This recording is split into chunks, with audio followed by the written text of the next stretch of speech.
deeds. The cultural devil has long been lurking in our values, outlook on life, and outlook on the universe. Its invisible power controls our thoughts, our hands, and feet, and we are totally unaware that our own nature has long been ruled by the culture that we are familiar with.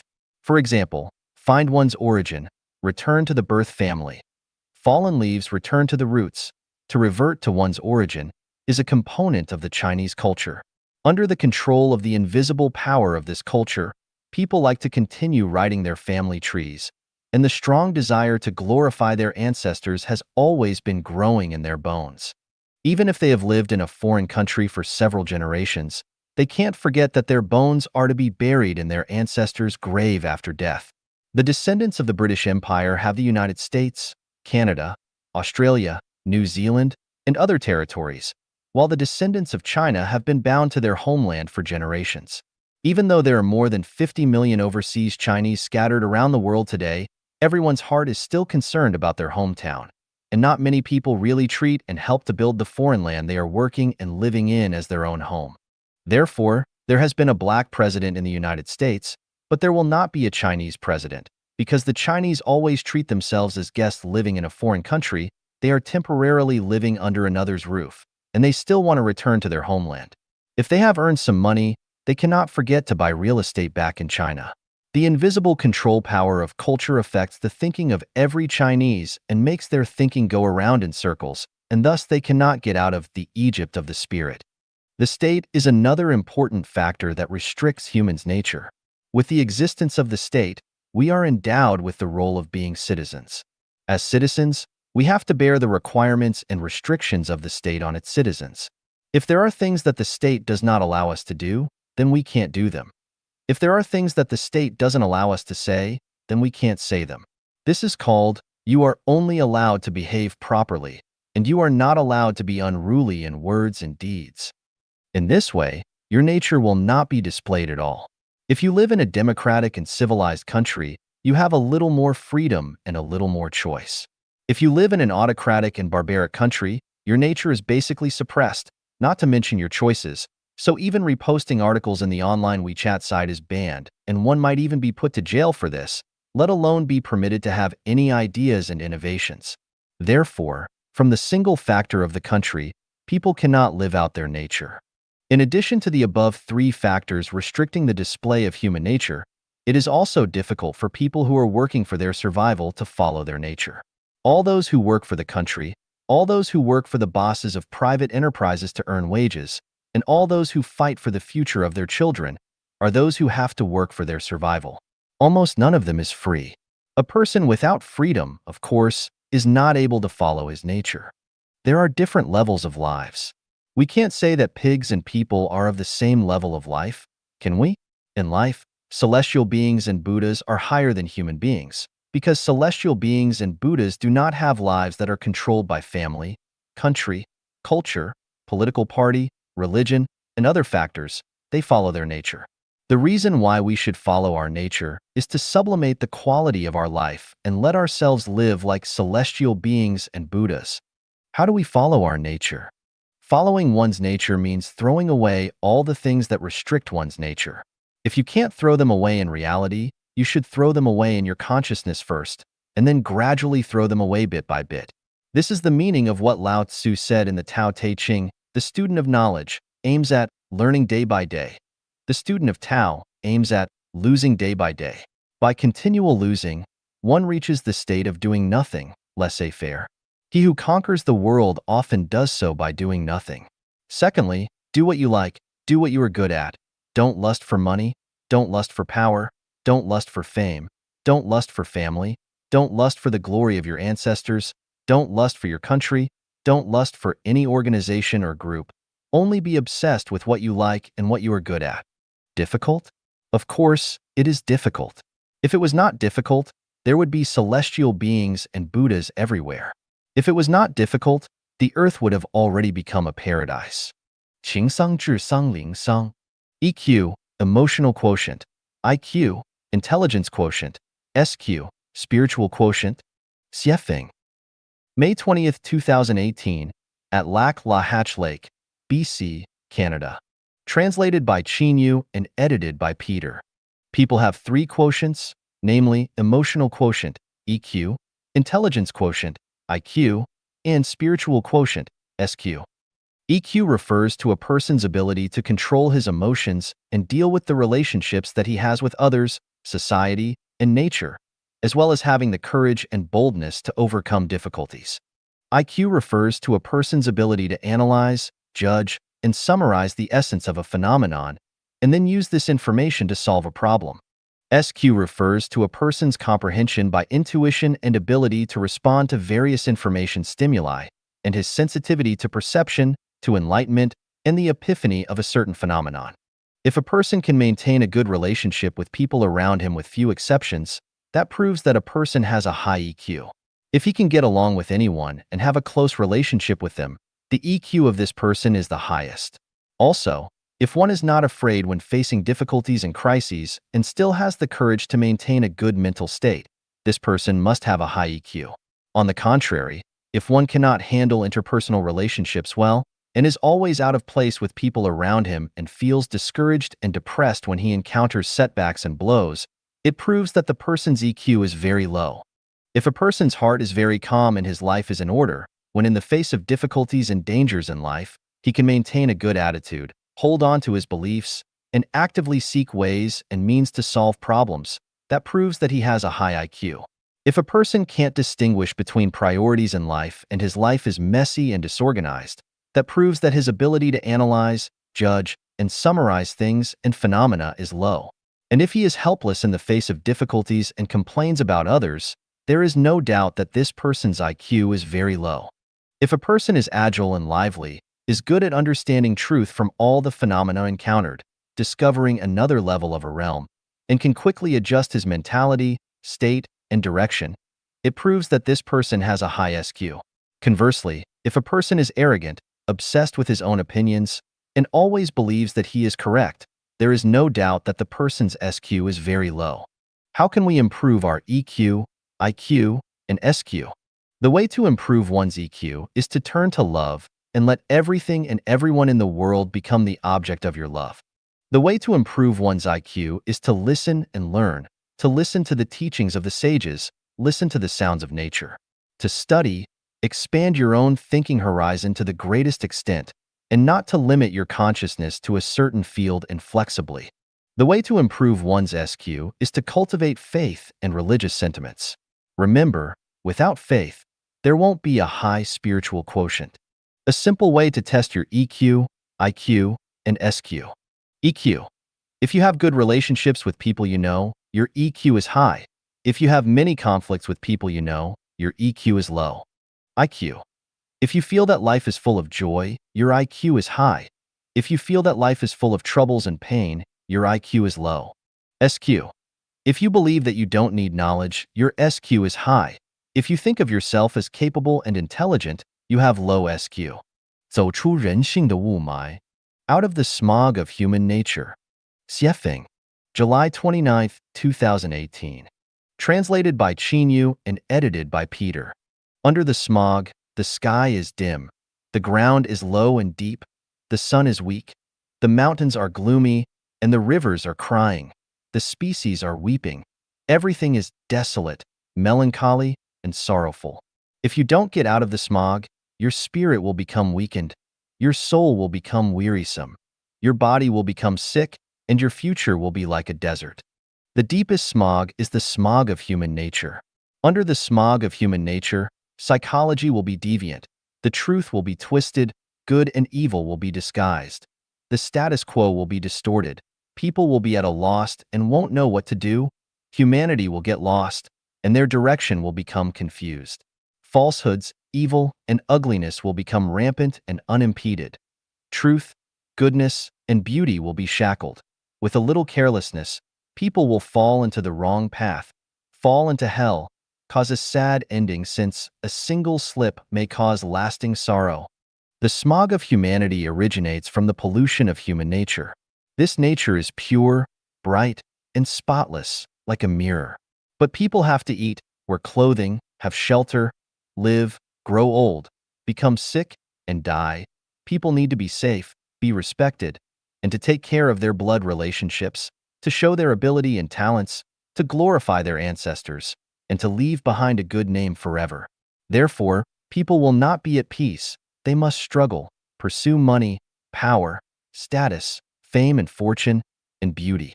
In this way, the mirror is crept by dust, human nature is polluted, anxiety, worries, resentment, anger, fear, contending, confrontation, illegality, and other sediments arise, forming a smog over human nature. Under the smog of human nature, chaos clusters and contradictions multiply, confrontation is intensified, and people will be trapped in the smog of tornadoes, and it will become hard to distinguish directions. Because people are impetuous, it is difficult for them to be quiet.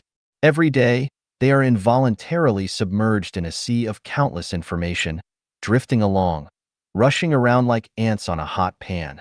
With their moods swinging and their thinking confused, they struggle in a haggard state of mind. For a while, they are ecstatic and in high spirits, seeming to have become the masters of life. For a while, they complain and resent the heaven and earth, fall into a mixture of grievances and anger, and become listless and depressed. For a while, they chuckle to themselves. For a while, they get dispirited. For a while, they feel like they know everything in the world. For a while, they feel like they have fallen into a bottomless abyss and don't know what to do. The irony is that the more severe the smog of human nature becomes, the more people will have the feeling of everyone is sleeping but I am awake. But when a wave hits them, they will find that they have been drawn into the mud of a clever person who may become the victim of his own ingenuity, trapped in a prison, or have been abandoned by the times. One should get out of the smog of human nature. In the smog of human nature, you cannot tell goodness from evil, and cannot distinguish what is true from what is false. You reap beans from melon seeds, and reap melons from bean seeds. You can't see any light or hope. Those who are free and unrestrained are not celestial beings, but spirits and monsters. Those who are severely attacked are not devils but Buddhas.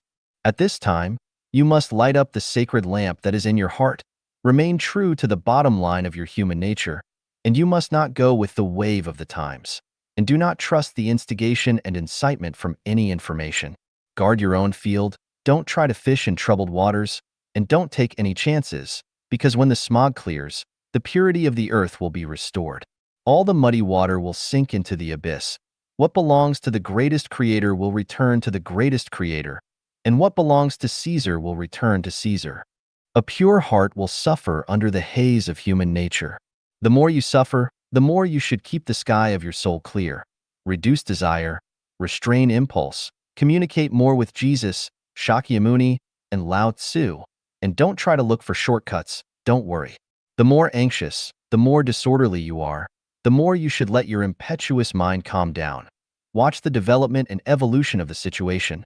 Firmly believe that the sandstorm will pass, and believe that light will come after the darkness. Karma is the iron law of the universe. Don't focus on one thing, one time, or one life. What you give and what you receive is always equal. Those who do not want their faults to manifest themselves in the light should ensure that nothing amiss lurks in their darkest closets. Your elation today cannot avoid tomorrow's wretched circumstances. In this life, things may have occurred according to your wishes, but it will be difficult to protect your next life from being shackled and slaughtered. When competing in the time of a flintlight, what is a long time? When contending for the space as big as snails' horns, what is success? Remain undisturbed whether granted favor or subjected to humiliation. Watch leisurely flowers blooming and falling, with no intention to leave or stay, but follow the clouds scudding along. Push aside the smog of the world with no completion of flame and ice existing in your chest. Eliminate the contempt and parsimony in your heart, and the fragrance of flowers and chirping of birds will always appear. If your heart is luminous, there is a blue sky even in a dark room. If your thoughts are dark, there are ghosts even in the day. Between ignorance and cleverness, I stick to ignorance but remove cleverness, to leave some righteousness to return to the world. I'd rather refuse riotous profusion than choose indifference, to leave a clear name in the universe. Broken walls where foxes sleep, deserted platforms where rabbits walk on, all were places of singing and dancing in previous days. Yellow flowers covered with cold dew, withering grasses looming in the mist, all belong to the battlefield of the old times. Who won? Who lost? Who was complacent? Who was frustrated? Don't live in the present, but live in the future. When looking at the future, the mountains and rivers will be splendid, the weather will be favorable, the worthy person fully utilizes their talents, the whole world is as one family. Everywhere will be Xanadu, poetic and picturesque, and happy laughter and cheerful voices will always be overwhelming. The suffocatingly beautiful era that mankind dreams of is approaching all civilized people. 以天国品质待人, treating people with heavenly standards. Xiefeng. August 21, 2018. Translated by Qin Yu. Edited by Peter. The Life Echanuan International family operates A, B, and B Hotel in British Columbia, Canada. This is how we operate. Guests either book their rooms by phone or on the Booking.com website. Their names and phone numbers are required when booking, so that we can check them when the guests arrive. After the guest's arrival on the date of their reservation, we first ask for their names, then lead them to the booked rooms. We do not check their passports or ID cards, nor do we have a registration procedure, nor are they required to pay first, let alone to be asked to make a deposit. The next morning, after having eaten the rich breakfast that we prepared for them, the guests return to their rooms to pack their things, then take the room key to us, pay their money and leave. Before they leave, we never check their rooms to see if there is anything missing, damaged, or soiled. We then wave goodbye to every guest when they leave. We feel that this is the most decent, the most civilized, and the simplest way to treat our guests. The basic point of treating guests in this way is to treat every guest as a well-cultivated and highly civilized person, to fully trust them and to believe that they will not take anything from the hotel or damage anything, soil anything or sneak away without paying for the room after receiving the service, let alone engage in illegal or criminal activities in the room. Treating guests like this is also very risky because things that are soiled are difficult to clean, things that are damaged are difficult to reuse, things that are stolen are difficult to recover, and it is difficult to recover the room rate if guests sneak away without paying. After several months of this business practice, unpleasant things have indeed occurred. For example, some guests made the bed sheets and pillowcases very dirty, so they could not be cleaned and had to be thrown away. Some bath towels have been left very dirty and were difficult to clean, and we have no idea how people have used them. Except for these examples, no other uncivilized behavior has occurred. When operating in this way, all the losses have to be borne by ourselves and cannot be borne by the guests. Many people have suggested that we should do the following things. 1. When the guests register, check their passports or ID cards. 2. Let the guests pay a deposit and the room fee before moving in. 3. Check the room before the guest leaves to see if anything in the room is missing, damaged, or stained. If so, the guest should pay compensation. 4. Make up detailed hotel rules, including compensation rules, for the reference and compliance of guests. But we have not done the 4 things suggested in the previous paragraph. Why? Because since what we want to create is an international family, we must treat every guest as a family member. Of all human beings, 90, 80, or 99% are not bad people, but good people. You cannot treat the 90, 80, or 99% of people as bad because 1 of 2% are bad people. In other words, we cannot apply the same measures to prevent problems by bad people to all the good people. The guests cannot be expected to be vandals and barbarians, let alone criminals. This is Canada, a highly civilized country, and everything should be carried out in the most civilized way. Trust every guest. Any measures of distrust will make civilized people sad. Trust will give people a sense of self-respect and dignity. Trust will make people more civilized and loyal. Doubt will make people more brutal and cunning. Because we are Life Echanuan, we are to set a civilized example for mankind, and we cannot imitate and apply traditional methods and measures.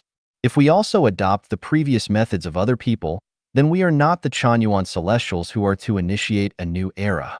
The sum of positive and negative energies in the universe is 0, and what you pay and what you get is always equal, so there is no question of loss. So we don't worry about someone taking things, damaging things, making things dirty, or sneaking away without paying the room rate.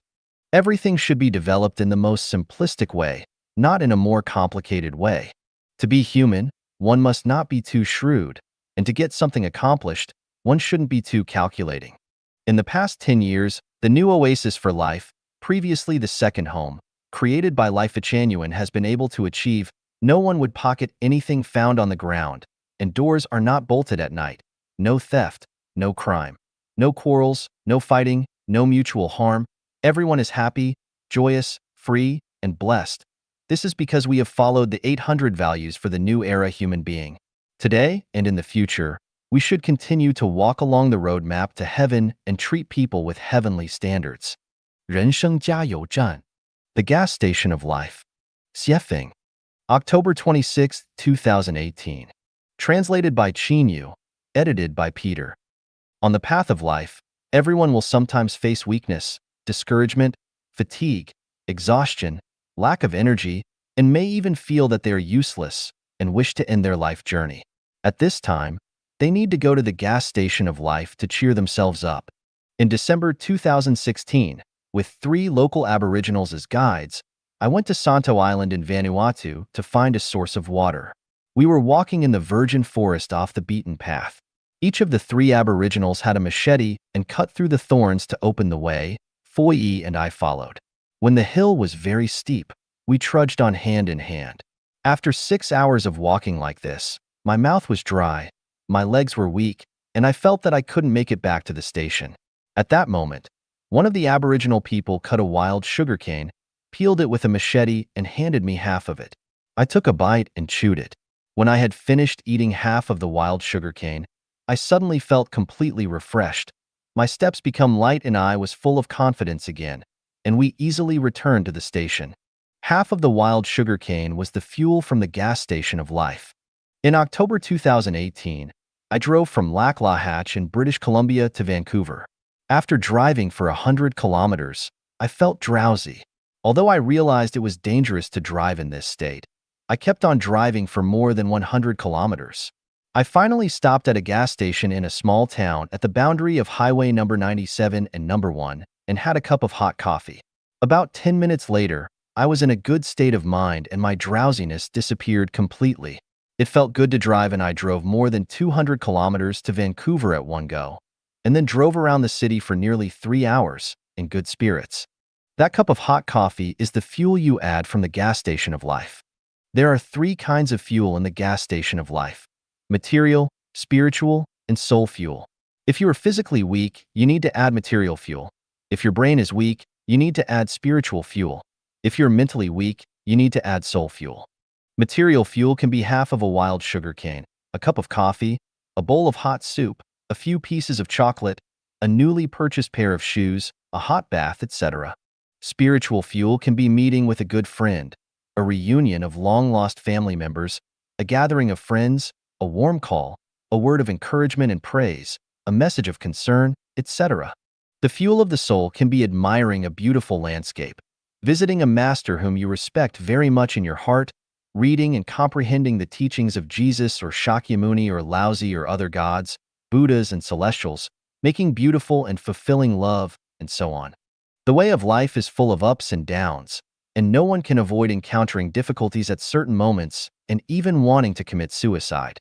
At this time, stop walking for a while, calm down, and see if you can find a gas station of life to refuel. Even just refueling a little bit can keep you going for a while until you get to the next stop. On the path of life, everyone will encounter difficulties that they can't overcome. Sometimes it can be hard for you to work them out. At this time, go and refuel in the gas station of life. If necessary, ask others to cheer you up. Some of the difficulties that seems great to you are just a matter of slight effort in the eyes of others. A little help from others will clear the haze of your sky instantly, and your life will be full of light again. When you are exhausted, haggard, your hope is shattered, and lack confidence, don't despair. Go to the gas station of life and refuel. The gas at the gas station of life is not expensive. It is nothing more than half a wild sugar cane, a cup of coffee, a word, or a love affair. May your gas station of life have enough fuel to ensure that you drive the car of life to heaven. Xinling Zhizhan. The Battle of the Soul. Xiefeng. December 26, 2018. Translated by Qinyu. Edited by Peter. The conflict of consciousness between two diametrically opposed viewpoints within one person is the battle of the soul. Should I commit suicide? Should I go to see him? Should I resist? Should I get a divorce? Should I resign? Should I change my job? Should I cooperate with him? Is he reliable? What if I get fooled? Should I borrow money to buy a car? Should I contact her? Should I join the organization? Should I be a vegetarian? Should I run away from home? Should I believe him? And so on. Such questions always contradict, interweave, and cause conflict in our hearts. This is the battle of the soul. The battle of the soul is a battle within oneself. Many times, the battle of the soul is simply a cruel battle of life and death. From the outside, one can seem calm and peaceful, but inside his world is miserable.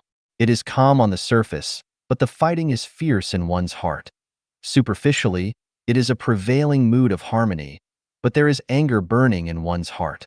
On the surface, one is glamorous, but one's heart is bleeding. Two diametrically opposed values are fighting desperately in one's consciousness, and only when one side defeats the other can one win a short period of inner peace, relieve mental stress, and breathe a breath of fresh air. If the two values are evenly matched, one will either commit suicide, or become dispirited and haggard, or even sick.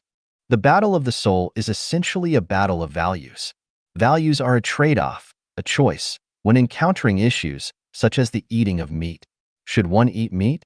Some people think that we should not eat meat while others think we should. This is the result of a choice between two different values.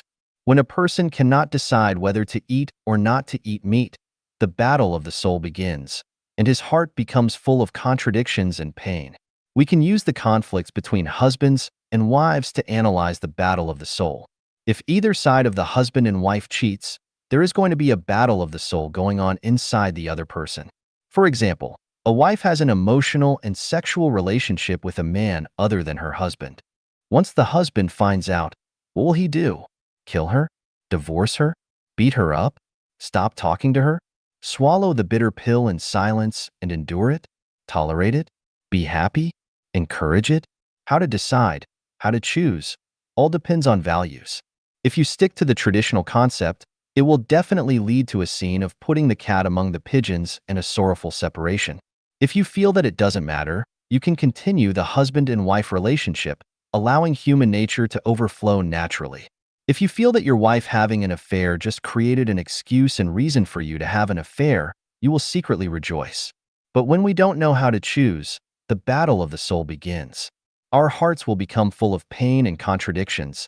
It is like a confusion in our hearts, a fishbone stuck in the throat, being overcast with haze, a cold wind blowing, being full of doubts and having many feelings scratching at the heart. The battle of the soul is being staged every moment. 1 million people die by suicide every year in the world. A person who commits suicide has lost the battle of the soul. It is estimated that the number of people who attempt suicide is much higher, which shows the severity of the battle of the soul. Everyone, if their minds are normal, can't escape the battlefield of the battle of the soul. They fight with themselves almost every day. Only the severity of the tragedy differs. The battle of the soul is a battle of faith, a battle of values, a battle of the outlook on life, a battle of the outlook on life, and a battle of worldviews. Just like the Sino-US trade war, from its appearance it is a war caused by the imbalance of trade, but in essence it is a war between two different systems, and the core of the systems lies in the difference in values. Therefore, the core of the Sino-US trade war is a battle of values, so the core of all wars is a battle of souls. Where the values are the same, there will be no battle of souls. Where there is no battle of souls, there will be no contradictions and conflicts, let alone wars. The war I am talking about here is not only limited to the battle between two armies. Where there are conflicts and fighting between two sides, there are wars. The conflict within oneself is a kind of war, and the quarrel between husband and wife is also a kind of war. The phenomenon of vying with each other, cheating, and intriguing against each other in officialdom, business, love, gambling, and many other fields is actually war after war. There is no battle of the soul in heaven. If you want to eliminate the battle of the soul, you can only do it by entering heaven. There is no battle of the soul in the heart of Buddha and of celestial beings. If you want to eliminate the battle of the soul, you can only do it by becoming a Buddha or celestial being. Before becoming a Buddha or celestial being, or entering heaven, one needs to find the pure land of the soul. Where is the pure land of the soul? It is not in money, power, fame, profit, sex, in marriage, family, political parties, religion, and country. It is in the new mode of production and life created by Life Genuine. If you want to do this by pursuing and owning more money, more real estate, a higher reputation, greater power, and better-looking people, not only will you not be able to eliminate the battle of the soul, but it will aggravate the tragic situation of it. If you want to achieve the goal of eradicating the battle of the soul by strengthening your organization, your country, your political party, and the religion you belong to, the result will be exactly the opposite. If you want to eliminate the battle of the soul by making connections through extensive relationships and by getting married and having children, the result is equal to quenching your thirst with a poison. I hope that everyone can find their own pure land of the soul, and that they do not get stuck in the mud of the battle of the soul and feel exhausted physically and mentally. 把情爱高手一网打尽. Capture all the love masters and bring them into Life Genuine. Xiefeng, December 13, 2005. Edited by Qin Yu. The love masters in the world are all seeds of super celestial beings, but they suffer double misfortunes due to falling into the mundane world. Now, Life Genuine intends to capture all the love masters on Earth and arrest them to the Celestial Islands continent of the Elysium world to enjoy the celestial love life to their heart's content. For 5,000 years, human beings have been bound by ignorance and foolishness and have suppressed the most beautiful love of life under the Five Elements Mountain. Now, I will remove the talisman on top of the Five Elements Mountain and release the love that has been suppressed under it. Love is a precious gift that the greatest creator has bestowed on life. A life without love cannot bring joy to the universe. It is just a walking corpse, a moving mummy. The more abundant the love life is, the more beautiful the soul, the gentler the character, the calmer the temper, the closer to the greatest creator, and the more one understands how to love human life, love nature, love others. The more impoverished one's love life is, the uglier the soul, the more vicious the character, the more irritable the temper, the farther from the greatest creator, and the less one loves life, loves human life, loves nature, and loves others. The lower the level of life, the more it lacks love. What is hell? A place without love is hell. The higher the level of life, the more abundant their love is. What is heaven? A place full of love is heaven. People without love cannot go to heaven. The 1,000-year world, the 10,000-year world, the Elysium world. They can only live a loveless life in hell. Without love, are you still human? Pigeons know how to coo. Cranes know how to dance gracefully. Parrots and swallows know how to twitter, let alone humans. Any system that stifles love is inhumane. Any heart that suppresses love is filthy.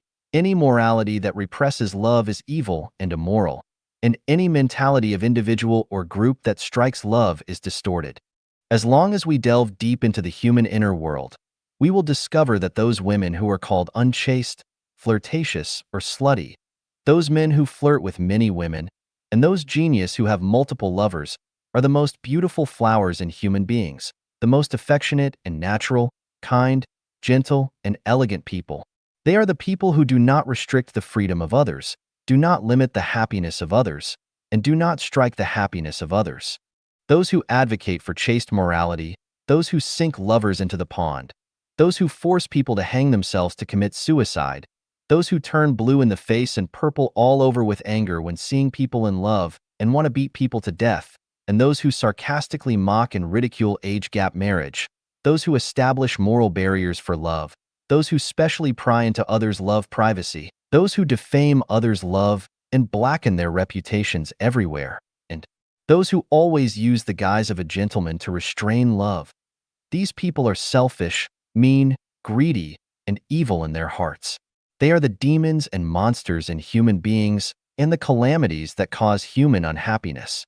Love is elegant, beautiful, pure, kind, humane, moving, soul-stirring, inspiring, and wonderful. To become a celestial, one must first understand love, feel love, and enjoy love. If you view love as a fierce flood or beast, then you should give up on becoming celestial as early as possible. You cannot become a celestial.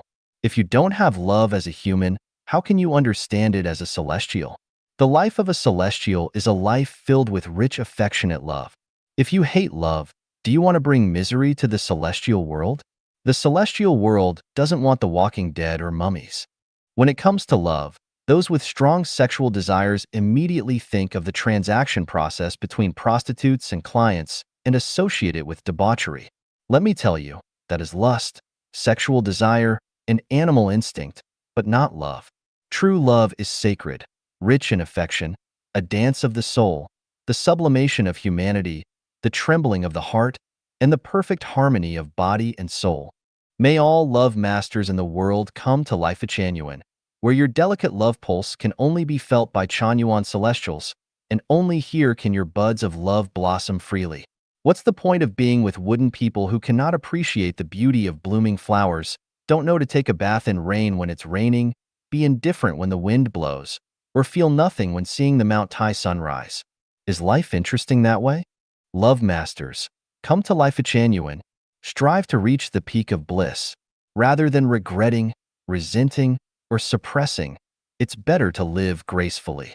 Chanyuan celestials are all love masters, willing to challenge all love masters in the world. If you dare not take up the challenge, then go ahead and cry silently. Exhaust yourself in the thorny jungle of love. Just pass your remaining life in cowardice. As long as you hold onto the hand of the greatest creator, you will have a rich love life. Lun Sanwei Yi Ti. On the Trinity. Xiefeng. Edited by Qin Yu. Firstly, the God in the Old Testament of the Bible is not the real God, and I briefly explained this in the chapter of the greatest creator. The greatest creator has 8 major characteristics: unique and exclusive, amorphous, neutral, mysterious, impartial, merciful, supremely powerful, and intelligent. The God in the Old Testament of the Bible does not possess these 8 attributes. If anyone disagrees with these 8 attributes, please refute them. If there is no objection, please provide evidence from the Old Testament of the Bible. The existence of the greatest creator is unquestionable. If anyone doubts the existence of the greatest creator, please debate with me. To understand the greatest creator, one needs to rely on spiritual enlightenment, which is achieved through observing the universe and then gaining enlightenment. Jesus is the spokesperson for the greatest creator on earth, but Jesus is not the greatest creator. The blind spot of the entire Christian world lies in confusing the difference between the greatest creator and gods. The greatest creator is the greatest creator, and gods are gods. The greatest creator is unique and exclusive, while there are many gods. Jesus is a god, but not the only one, so Jesus is not the only God. The universe created by the greatest creator has scientific laws, and science and reason are important tools for understanding the greatest creator. The Bible speaks of God the Father, God the Son, and God the Holy Spirit, which is correct. God the Father refers to the greatest creator, God the Son refers to the gods created by the greatest creator, and the Holy Spirit refers to the greatest creator's consciousness, which is the Tao described in the Tao Te Ching. This Tao is the law, blood, and driving force of the universe. God the Father, God the Son, and God the Holy Spirit can be said to be the Trinity. Jesus is the Son of the greatest creator, so his thoughts are homogeneous with the greatest creator, but the Father is the Father, and the Son is the Son. The Father is not the Son, and the Son is not the Father. The doctrine of the Trinity in Christianity is, the Father is the greatest creator, the Son is the greatest creator, and the Holy Spirit is the greatest creator, but there are not 3 greatest creators, only one. The problem with this doctrine of the Trinity lies in treating the Father as the Son and the Son as the Father, which violates ethical principles. Even more seriously, it confuses Jesus with the greatest creator himself, which directly confuses people's vision, makes people easily deviate from the Tao, and makes it difficult for them to recognize the true greatest creator. Jesus said, "The Father is greater than I." John 14 verse 28. Jesus prayed to the greatest creator, saying, "Let your pleasure, not mine, be done. Luke 22, verse 42. These words of Jesus prove that Jesus himself is not the greatest creator. So why do many Christians insist on seeing Jesus as the greatest creator himself?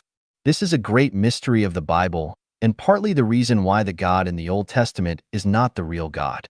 There are people who want to block people's vision, prevent them from seeing the flaws in the Old Testament, and prevent them from recognizing the true God. At the same time, by elevating Jesus' status, they negate Jesus' teachings and lead people away from Jesus. So where is the mystery? It is not time to reveal it now. I hope everyone will read the Bible deeply, but not blindly. Continuously ask questions and repeatedly ask, why? Why? Why? Everyone can directly face the greatest creator, and if your spiritual perception is sensitive enough, you can see the greatest creator and communicate with the greatest creator directly. The true scripture that spreads the way of the greatest creator is not the Bible, but Life Genuine.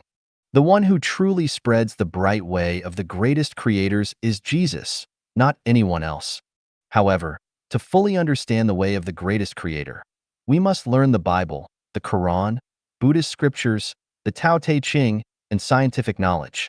Just learning from books is not enough. We must grasp any phenomenon in nature and human social life, then trace it back to the origin of the universe and the origin of life. Only then can we truly understand the way of the greatest creator. 让心灵有个家. Make a home for our souls. Xiefeng. November 26, 2005. Edited by Qin Yu. Are you restless? Are you sad? Are you anxious? Are you at a loss? Are you lonely? Are you solitary? If not, good. It means that your soul has a reliable home. If so, that's troublesome because it proves that your soul has no home, and you are like a wandering ghost, aimlessly wandering around. Those who trust in Jesus are saved because they have a home for their soul. Those who trust in Shakyamuni are saved because they also have a home. The difference between having a home and not having a home is significant. Those with a home live calmly, naturally, serenely, and happily. Those without a home live miserably, aimlessly, confusedly, and blankly. The outcome of having a home and not having a home is also different. Those with a home have someone to trust, a guide, and a destination. No matter what happens, they will reach their destination. Those without a home have no one to rely on, always blindly rushing around without a goal. When something happens, they become anxious, crazy, helpless, and struggle confusedly. In the end, due to the lack of someone to look after, protect, and guide them, they can only report to the king of hell in the end. Friend, do you have a home? Where is your home? No, no, no. The home I am referring to is the home of the heart, or the home of the soul. Your secular home is just a place for your body to rest for the time being, which is temporary. It's a stage on your journey, or a temporary hotel on your journey. The home of the soul is your destination, a place that is not subject to time and space, and the most ideal and beautiful place you have been searching for over tens of thousands of years. Life is infinite, but life is limited, and a moment is 100 years. It's time to find a home. Where is the home of the soul?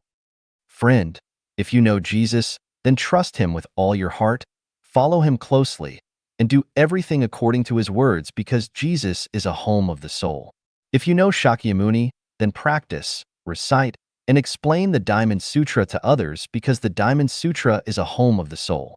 If you are not familiar with Jesus or Shakyamuni, do you know Xiefeng?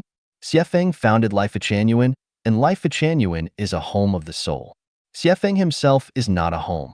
He is the tour guide of Life Genuine, surrounded by a group of angels who guide you to the paradise of the greatest creator.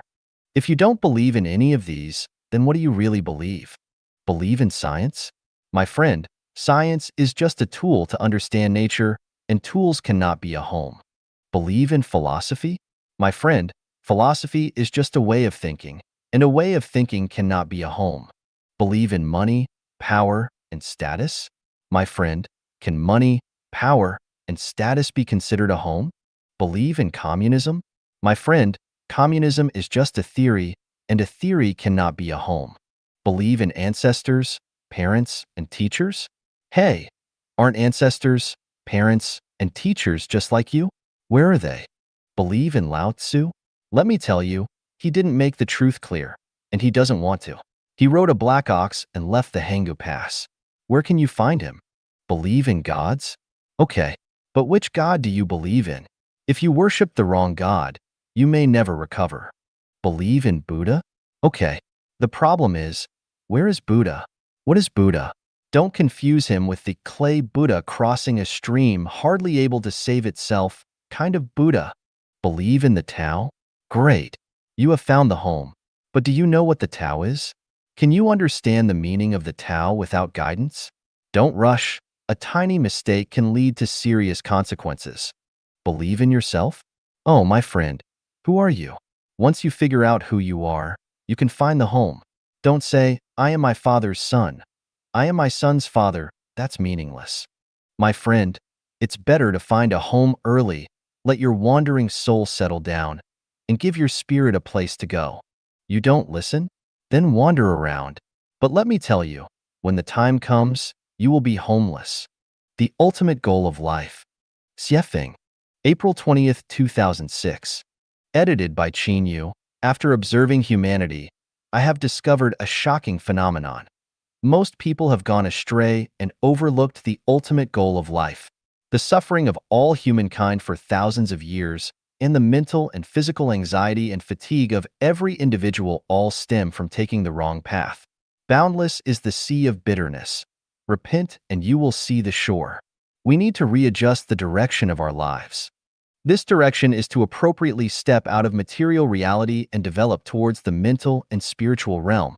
In other words, to focus our attention on the ultimate goal of life. What is the ultimate goal of life? In simple terms, it is to elevate one's spirituality, transcend worldly desires, and gradually move towards the higher realms of life.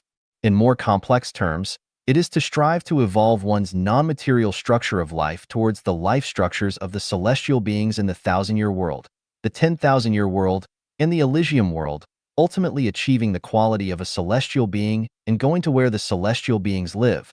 I have asked many people, what are you busy doing all day long? The answer is very sad and can be summarized into the following content. Money, fame, status, material enjoyment, sensory stimulation, for the family, for glorifying the ancestors, for the people and the country. Then I ask, what's next? The answer is almost, it doesn't matter after I die. Pathetic, tragic, pitiful, regrettable. Why do we have to position the precious direction of our lives in the realm of material reality? If everyone is like this, how can we avoid the disasters of deception, theft, robbery, plundering, massacre, false accusation, framing others, personal attacks, revenge, oppression, exploitation, bullying, cheating, lying, slander, corruption, bribery, and the destruction of nature, in order to achieve our own purposes? How can conscience, principles, truth and falseness, goodness and evilness, beauty and ugliness, and right and wrong be distinguished? What is the value of morality and righteousness if we fear nothing other than being afraid of the law? Deviation from the ultimate goal of life will make everything become a cover and a stepping stone to achieving one's own purposes. Constitutionalism, democracy, for the country and for the people are nothing more than rearranging the tables, chairs, and benches that were originally in the house, just like putting old wine into new bottles. After all the hustle and bustle, when we grow old, we are still at a dead end. Since everyone's final outcome is death, why bother struggling so much? Why not struggle? What I want to emphasize is that death is not the end of life. After physical death, life has a wider space for survival. To put it simply, it is very simple. To put it complex, it is extremely complex. If we limit our vision to reality and material realm, we will of course think that this is absurd, nonsense. But if we focus our vision on the supertime and space and non-material realm, there is nothing difficult to understand. I find that people pay attention to reality and do not indulge in unrealistic fantasies. The problem is, are our vision and hearing reliable? What we see with our naked eyes is only 3% of the universe, and we know nothing about the remaining 97% of the world. Our hearing threshold is also only for sounds with frequencies between 20 to 20,000 Hz. We cannot hear sounds beyond this range. Why don't we acknowledge and believe in the existence of higher-level life spaces? Time has vertical and horizontal dimensions, and space has not only the human world but also more than 30 dimensions. The maximum speed of matter is the speed of light, but the operation speed of non-material is the negative speed of the universe beyond light speed. The essence of life is a spiritual non-material structure that can reach several light years away in an instant. What is there that is difficult to understand?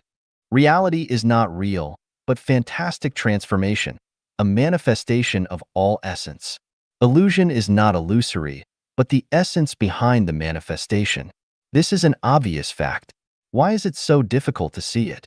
Why not think unconventionally? By using the principle of the bias strip to reverse our thinking, then look at this vast world. The truth will be revealed. To understand the truth of things, vision and hearing are not reliable. Even philosophy and logical reasoning can lead people astray. If you don't believe it, just look at many patterns in topology. You will find that our existing knowledge and understanding ability are so limited and deceiving. We need wisdom. Knowledge is not wisdom. Wisdom is the result of thinking. Wisdom, based on the foundation of visual, auditory, olfactory, gustatory, and tactile knowledge, is the lowest level of wisdom. The highest level of wisdom is the wisdom based on spiritual perception. Wisdom is divided into 5 levels: human eyes wisdom, Deva eyes wisdom, wisdom eyes wisdom, Dharma eyes wisdom, and Buddha eyes wisdom. Human eyes wisdom is the lowest level of wisdom based on the material world. If we do not rely on spiritual perception, not to mention acquiring other wisdom, even imagining this wisdom is impossible. We need someone to guide us. Letting a monkey sit in front of a computer keyboard and giving it 100 years, it will not only fail to type the complete works of Shakespeare, but also fail to type a complete sentence. The question is, who can guide us?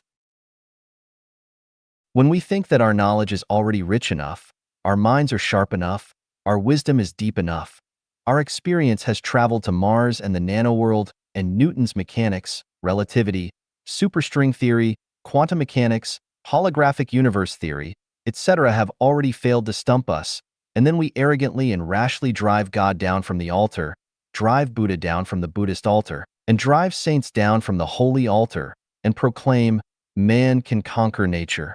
Who can we still rely on? The material world has its own laws, and the non-material world has its own rules. If we use the laws of the material world to measure and verify the rules of the non-material world, we will inevitably arrive at a ridiculous logical conclusion. He cannot even operate a computer, fly a plane, has no special abilities,